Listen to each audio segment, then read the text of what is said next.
आदित्य मोर सदा सम्मानर शिष्टाचार नम्रतार सह स्वागत करुछु नम्रतार सह स्वागत करुछु देई पुष्प गुच्छ उपहार देई पुष्प गुच्छ उपहार अतिथि हे घेन आदित्य मोर सदा सम्मानर शिष्टाचार कर्पूर चंदन आमरि सम्मान नाई देई तुम कपाल रे आशीष भिक्षा करुअछु आमे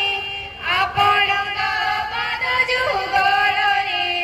कर्पूर चंदन आमरि सम्मान नाई देई तुम कपाल रे आशीष भिक्षा करुअछु आमे आपणक पद जुगल रे उदार चित्तरे ए सभा मंचरे उदार चित्तरे ए सभा मंचरे तुमे आसन ग्रहण कर अतिथि हे घेन आदित्य मोर सदा सम्मानर शिष्टाचार हे महामहिम